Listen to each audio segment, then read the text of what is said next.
আজকে রাত 4টায় এই 3টায় আমি জখম হই।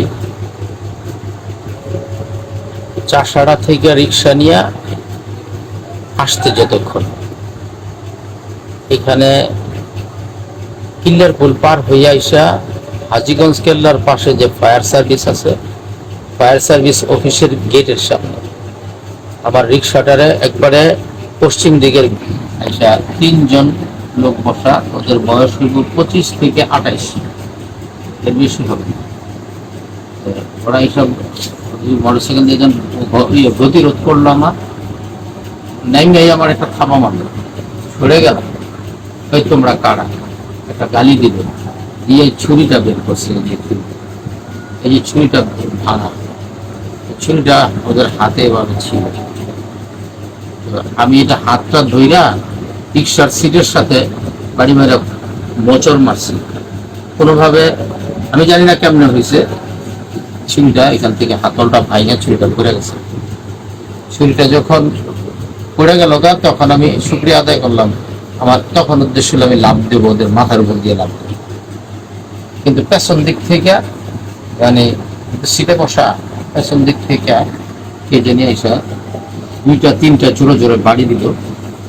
লোহার বা হইতে পারে রিভলভার বা পিস্তলের বাড়ি দিয়া আমার গান থেকে এইটা ব্যাগটা নিয়ে গেল, ল্যাপটপ গেছে নিয়ে গেল। তখন আমার ব্লিডিং হইতেছে, চোখের উপর দিয়ে, চশমার উপর দিয়ে রক্ত পড়তেছে। আমি তখন কিছু দেখতেছি না, এমনিতে আফসা দেখতেছি, আবার ব্লিডিং হচ্ছে। ওরা যে ব্যাগ করে আবার কিল্লার পুলের দিকে চলে গেল, ওদিক থেকে আসছে আবার ঘুরে ওদিকে চলে গেল।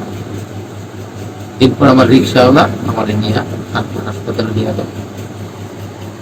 ওরা কি আপনাকে কিছু বলছে যাওয়ার সময় বা আসার সময়? হ্যাঁ, যাওয়ার সময় বলতেছে তোর বলে অনেক ক্ষমতা, তুই বলে অনেক ক্ষমতাবান, তোর ক্ষমতা দেখায় না। এই বিষয়ে কি কোনো অভিযোগ করছেন? আমি কোনো অভিযোগ করার এখনো সময় পাই নাই। বিষয়টা আমার প্রেস ক্লাবের সেক্রেটারি লিঙ্কন, সাংগঠনিক সম্পাদক কাউসার ভাই, তারপরে আইন বিষয়ক সম্পাদক জামান, এরা বাকি যারা আছে কর্মকর্তারা, তারা এসপির সাথে, ওসির সাথে কথা বলছে। আর এসবি ডিএসবি তারা আমার সাথে যোগাযোগ করছে।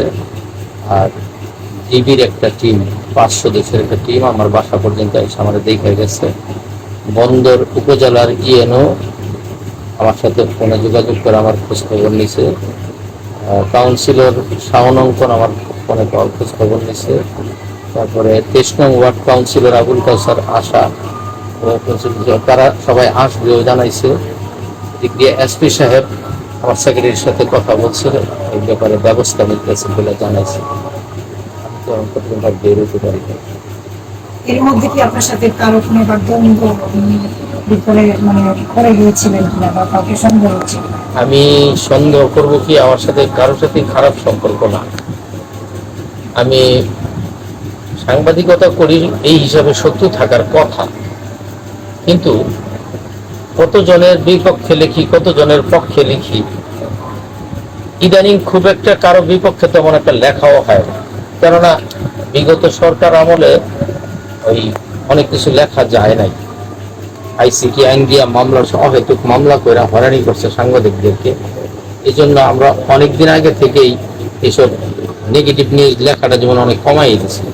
যেগুলি নাকি জনস্বার্থ বিরোধী সেগুলি নিয়ে লিখতাম, সেগুলি আলাদা যার পর বিপক্ষেই যাবে। তো সেই ক্ষেত্রে আর আমি ইদানিং নিউজ তো লিখি না, টেলিভিশনে নিউজ প্রতিদিন নিউজ করি। তো এটা অনেক সময় অনেকের বিপক্ষে যায়, অনেকে রাগ করে, অনেকে আবার এই গালাগালি করে, অনেকে আবার নিজের আইসা কথা বইলা বিষয়টার প্রতিবাদ জানায় যায়। এর মধ্যে কি কেউ কোনো হুমকিমূলক কোনো কথা বলছিল কিনা যে আমার বিপক্ষে নিউজটা গেছে, আমি দেখে নিতে পারছি না? রিসেন্ট যেমন কোনো সাময়িকভাবে শত্রুতা হওয়ার পরে কি অভিযোগটা করবেন? এটা আমার প্রেস ক্লাব থেকে আমার সেক্রেটারি সাহেব আসছিল, সবাই আসছে, তারা আজকে এখনই গেছে ওই পারে। তারা গিয়ে প্রশাসনের সাথে কথা বইলা তারপরে সিদ্ধান্তে যাবে।